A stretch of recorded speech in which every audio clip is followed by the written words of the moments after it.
नमस्कार दोस्तों, कैसे हो आप। गुरु पूर्णिमा के इस पावन पर्व पर आप सभी को हार्दिक शुभकामनाएं। मैं आपका दोस्त राम कुमार स्मार्ट राम 2.0 चैनल में आपका स्वागत करता हूं। आज गुरु पूर्णिमा के इस पावन पर्व पर मैं आपके लिए एक रोचक कहानी एवं शिक्षाप्रद कहानी लेकर आया हूं। अगर आपको अच्छी लगे तो लाइक करें और हमारे चैनल को सब्सक्राइब करें।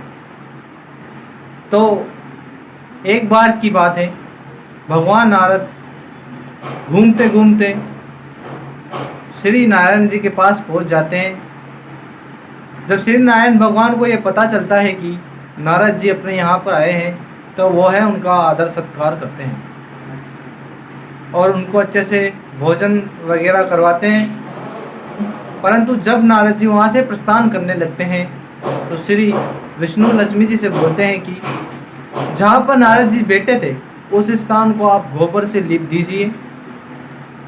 ये बात नारद जी सुन लेते हैं, क्योंकि वे वहाँ से गए नहीं थे। वो वापस श्री हरि के पास आते हैं और बोलते हैं कि हे प्रभु, आपने जब मैं आया था तो आपने मेरा इतना आदर सत्कार किया था, मुझे अच्छे से भोजन करवाया, परंतु जब मैं जा रहा हूँ तो आप बोल रहे हो कि उस स्थान को गोबर से लीप दीजिए। ऐसा क्यों प्रभु? तो भगवान विष्णु ने कहा कि हे नारद, आप देव ऋषि हो। देव ऋषि होने के साथ साथ आपके कोई गुरु नहीं है, और जिसके गुरु नहीं होता उसको निगुरु या निगोरा कहते हैं। तो जिस स्थान पर निगोरे व्यक्ति बैठ जाते वह उस स्थान अपवित्र हो जाता है। अतः मैंने लक्ष्मी जी से उस स्थान को गोबर से लीपने के लिए बोला। तो नारद जी ने विष्णु जी से कहा कि हे प्रभु, हाँ मेरे गुरु तो नहीं है, पर मेरी इस समस्या का समाधान आप ही कीजिए। मैं किसको गुरु बनाऊं? कोई उचित व्यक्ति मेरी नज़र में तो नहीं है जो मैं उसको गुरु बनाऊं। भगवान विष्णु ने नारद जी से कहा कि हे देव ऋषि, आप धरती पर जाइए और जो पहला व्यक्ति आपको नजर आए उस व्यक्ति को अपना गुरु बना लीजिए। तो नारद जी धरती पर जाते हैं और वह पहले व्यक्ति को देखते हैं जो एक मछुआरा होता है।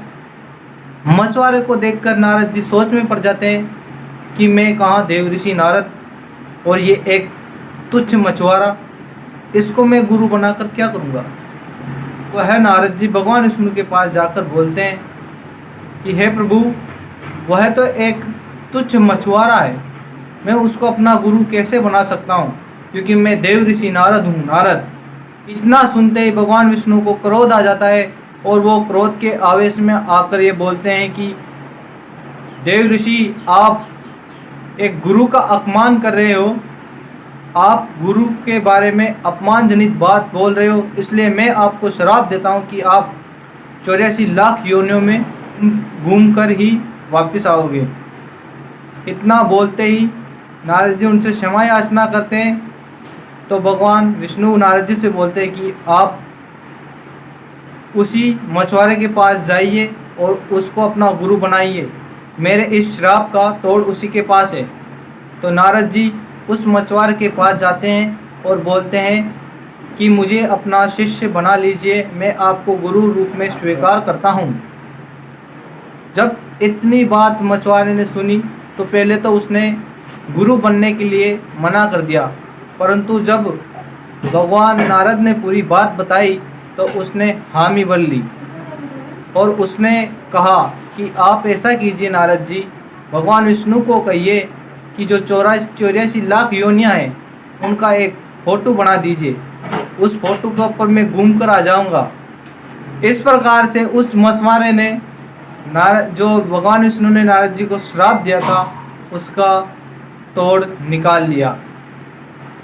और नारद जी को बहुत ही शर्म आई कि जिसको मैं साधारण मछुआरा समझ रहा था वो तो मेरे से भी ज़्यादा बुद्धिमान निकला। तो इसीलिए कहा गया है दोस्तों, गुरुर् ब्रह्मा गुरुर् विष्णु गुरुर्देव महेश्वरा गुरुर् साक्षात परब्रह्म तस्मै श्री गुरुदेवे नमः। तो आपको ये कहानी कैसी लगी? अगर अच्छी लगी हो तो हमारे चैनल को सब्सक्राइब करें तथा घंटे के बटन को ज़रूर प्रेस करें। जय हिंद, जय भारत।